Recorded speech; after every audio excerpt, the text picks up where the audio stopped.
Hello, everybody. Welcome to the academic presentation class, online class 2. And today we're going to talk about visual aids. So what is visual aids? Visual aids are basically the helping tool that you can use when you do your academic presentation. And by academic presentation here, what you are going to do is basically present your scriptsy proposal. Okay, let's get started. So what are actually the advantages of visual aids? Visual aids in all its forms, whatever the forms are, can be the helping tool to clarify your message. So for whatever reason, sometimes when we talk, it's not always clear. It's probably because of especially when you use English, sometimes we probably mispronounce something, or because of the condition, like the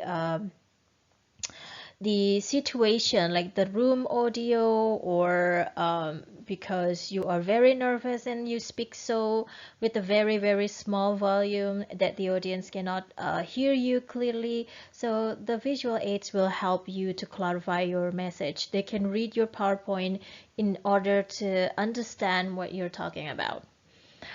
The visual aids can also help to interest the audience. An academic presentation, especially a presentation of research, is not always interesting. Like this is something that is very formal, this is something very academic, so people can get bored easily. So the visual aids can help your audience to still be interested until you finish your presentation. Visual aids can also help the retention of knowledge. Remember, when you watch someone present something, even though the presentation is really interesting, sometimes after that we just forget everything that we just heard.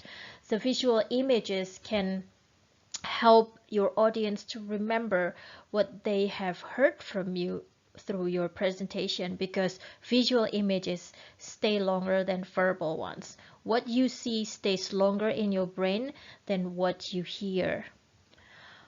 Okay, visual aids can also enhance aspects of speech, such as it can show that you are more professional, you can look more professional, you can look more credible, because you can show your audience that you're not just talking, but you can also give them proof by charts, by the literature that you have read, etc. And it can also show that you are very prepared, so the audience can trust you more. It can also help your memorization. This is basically one of the most important thing about having visual aids. Remember that because of some circumstances, because you're nervous, because you have a lot of things going on, because of the stress and any circumstance, you just forget your lines. Even though you have practice and you try to memorize everything, but you just forget. So visual aids help you to memorize, help you when you forget things. But please remember, the visual aids do not replace you. You're still the center of attention, you're still the presenter. It does not replace you, but it helps you when you forget something. Okay, what are the visual aids that people can use? A lot. Basically, there are no like exact rules of what kind of visual aids that you can use, because basically you can use everything for visual aids. For example, if you talk about teaching media, you can bring the objects of the teaching media. If you want to talk about flashcards, for example, you can bring the flashcards. You can also use models. Models here means, say, for example, someone who wants to create a, a tool or technology gadgets, so they can use prototypes or models to present to the audience. You can also use photographs or drawings, even though, to be honest, I never saw someone who used this. You can also use graphs or charts. This is usually for business meetings. And the most familiar one, you can use slides or PowerPoints. You can use videotapes. This is probably something that people used a long time ago. And you can also just use handouts, like you just print the summary of your materials and then give it to the audience, which in this case, I don't think it's possible, because if you just give me a handout, I don't know if I'm gonna be happy. Or you can make a poster. This is something that is now quite familiar in Indonesia, even though this has been familiar in different countries. I have seen some of your posters in building E7 and E6. So this is familiar. If you want to use this, because we use online learning, you can just send me the soft file of your poster.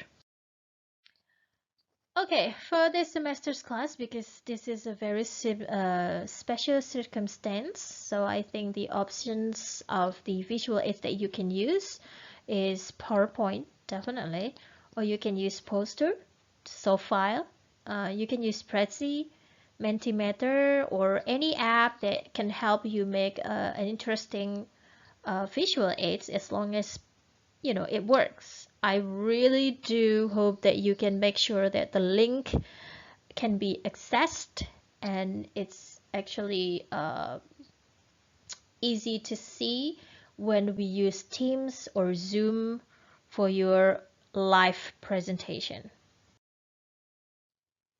Okay, now the guideline about the PowerPoint that you have to really pay attention carefully. First, prepare the visual aids in advance. Please do not prepare them like one night before the deadline or just 2 hours before deadline. Please prepare them well. Remember, visual aids have to be interesting, and if you want to make it really interesting, then it's going to take some time. You need more time to do that. Remember that this is an academic presentation. That means you cannot go crazy with the slides, with the visual aids. Keep it simple. But please don't be too boring or too plain. Simple doesn't mean boring. Use a background or theme that are simple but still have aesthetic quality. You have a lot of options out there in the internet to make it interesting. So and you know them better than me. So please just be simple but be attractive too. And then make sure that the fonts are large enough. Usually we use, this is not an exact rule, but usually we use 24 as the minimum size of the body, like the content part, and then 32 for the title. Like in this example, in this page, it's the guidelines. That's the title. Also, use easy to read fonts. Do not use complicated fonts or, like beautiful, very aesthetic fonts like Monotype Cursiva or Antler. They are difficult to read, okay? And please avoid using only caps lock or capital letters. Some theme do that. Please don't choose that theme if that's uh, what they do with the content. And please do not use the font that are all bold. That's not good. And lastly, please try to avoid Times New Romans. I don't know the reason, but this is one of the basic rules of making PowerPoint or visual aids. Maybe because Times New Romans is basically usually used for printed materials. Okay, limit the font style. Don't go crazy with the font style. Use very different font style. But also please do not only use one font style. So for example, reasonable means, for example, the title you use, I don't know what is my font style, but as you can see here, the title and also the content use different font styles, but I keep using the same style in each page during the slides. So you use it over time, but at the same time you use different fonts for the title and also for the content. Use effective color. Please don't use the color that can hurt somebody's eyes or can hurt your audience eyes. For example, like what is the example?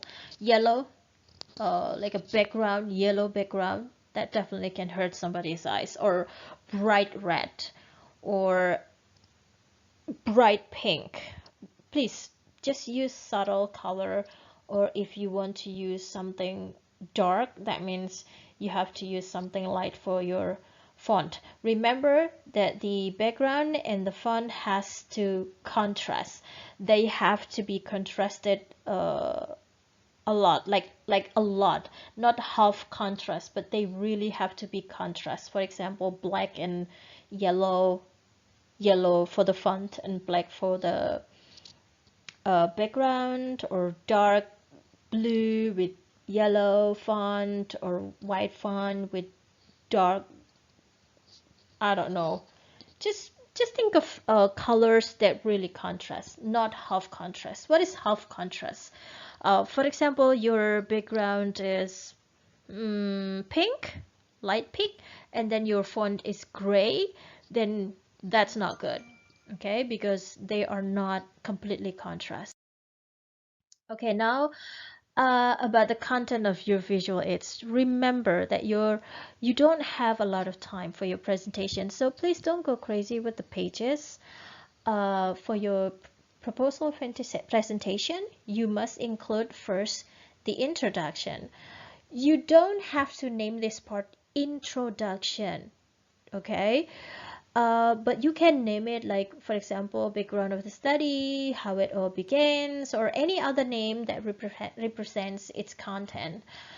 Uh, well, as long as the title represents what you talk about and the reason of what makes you interested in the research topic, and why that topic is really crucial to study, or why your topic is important to study. You can consult your significance of the study to show this, or in different ways, as long as you show why your topic is important to study. So this is not only personal reason. Okay, and then research questions or objectives or purpose of the study. I would suggest that you just use one of the titles. So it's either research questions or objectives of the study or purpose of the study, but not both, because they basically aim the same.